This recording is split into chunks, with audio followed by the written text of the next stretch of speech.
Oh, it's been so gorgeous. Last night, it was so beautiful. Noah took me to the disco, and it got so hot in there, we had to step outside after each dance to keep a little cool. You have fun? Oh, it was wonderful. You should have seen the moon last night. Well, you can keep the moon. I'll take the sun. Watch out, he's going to sing again. Speaking of music, I thought we were talking about your singing. even an uncalled for remark like that is not going to ruin my morning. But just for that, I'm not even going to mention the concerts. What concerts? The summer series they're holding in Port Charles Park. Didn't you read about it in Sunday's papers? Oh, I'll bet Noah did. He's crazy about classical music. Oh, I knew that boy had taste. But anyway, Jesse, I am not going to show you the program that I cut out of the paper especially for you. If I let you sing, would you show me the program? No, my talent is not appreciated. However, just to show you the kind of a sport I am, here. Thank you. Oh, that looks like a great program. Oh, can I see that? Sure. I know some of these composers. How about that, huh? See anything you like, Jess? Just about everything, especially the Gershwin. It's called Gershwin Under the Stars. You'd like to hear that, huh? Who wouldn't? Okay, it's a deal. I'll get the tickets. Oh, Dan, I didn't realize you... Well, you will go with me, won't you? Just for old time's sake? Of course I will. Thank you. I'd love to. I'd prefer Beethoven myself. Not Beethoven, Prokofiev, the Lieutenant Kiji suite, to be Hi, exact. Noah. We'll be going to see that very soon. Oh. You got tickets for that? Yeah, I've had them for days. You're going, aren't you? I wouldn't miss it. Kiji is one of my favorite composers. Good morning, everybody. Morning, eh? Seems so happy. A little crazy. Watch out. Here comes our boss. Good morning, Doctor. Maybe we should start calling him Chief. Congratulations, Dr. Weber. Yeah, congratulations, sir. Very happy for you, Rick. Well, I appreciate that. Thank you. Well, it's time to go to work. Have a good day, everyone. And, Dr. Drake, Yes, sir. as soon as you're free, would you come to my office, please? We have something to talk about.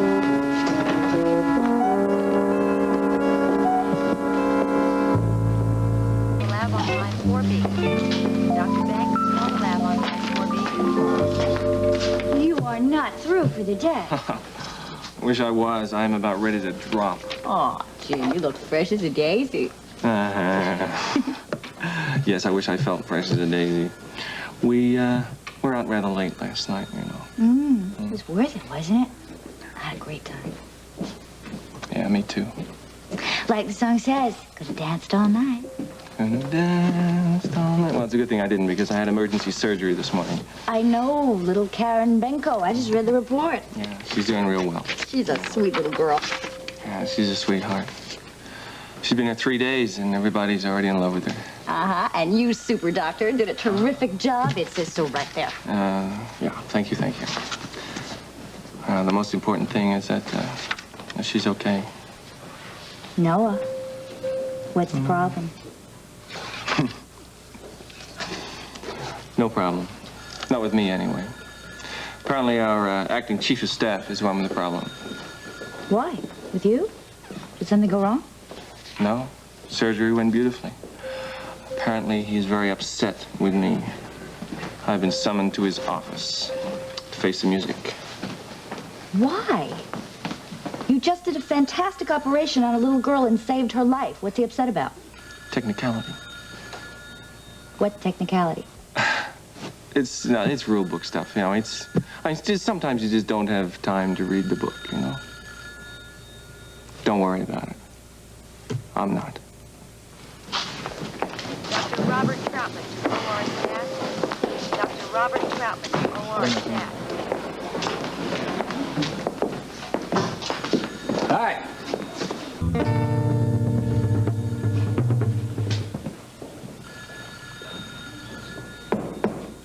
Yes. You want to see me? Just come in, Doctor. Sure you know what this concerns, so why don't we get straight to the point? Karen Benko. Yes, I had a decision to make. I realize that, Doctor. I had to operate. Yes, I know you had to operate. I think your timing is what was off. You started operating before you had the consent form signed. I spoke to her parents on the phone. It's not the same thing. They signed the release as soon as they got to the hospital. Doctor, you had already started the operation. In fact, the assisting nurse told me that you had started closing. by the time they got to the hospital. And they were very pleased to hear the operation went well. Yes, but what if they hadn't been pleased? What if, heaven forbid, something had happened to the child? Do you think they'd sign the consent forms then? Dr. Weber, I was concerned about the child, not some hospital form that had to be filled out. Medicine has a personal as well as a practical side. Doctor, I agree with you on that. Believe me, I do. However, in this particular instance, I think you confused the issues. I think you got them mixed up. Now, I would like an explanation. Karen, the little girl, came to the hospital 3 days ago. She had a bad fall down some stairs. I wasn't sure how much damage had been done. So I treated her, and I was monitoring her. I got to know her parents very well, and I think I understood what Mr. and Mrs. Benko wanted for their daughter. Oh, you did? Yes. And they trusted me implicitly. No doubt. Surgery wasn't necessary. Until the middle of last night, she started bleeding internally. I had to operate, and I would have operated even if I hadn't been able to reach her parents by phone, because the child's life is more important than some hospital form. Doctor, I agree with you again on that point. However, this was not a life and death situation. Yes, surgery was necessary. Yes, the spleen had to come out. Yes, there was internal bleeding. But at no point was there any information available that it would be disastrous to her health if the operation was held off for an hour or two.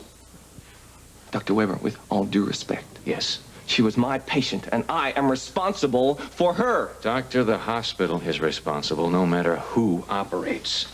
Now, what do you think consent forms are for? And why do parents have to sign consent forms for their children? Why? All right, okay. The child is fine. Nothing happened. But what if something had happened? At worst, the child could have died. If not, maybe they would have found out that the operation was not necessary. They could sue you and the hospital for having placed their daughter under unnecessary risk. Listen, Dr. Weber. No. Doctor, I'd like you to listen to me. And one time, I'm going to say this, and one time only. Never in the future do you repeat your actions of last night unless it is a life and death situation, unless minutes are involved, not hours. Now, did I make myself very clear? Yes, Dr. Weber. Very clear.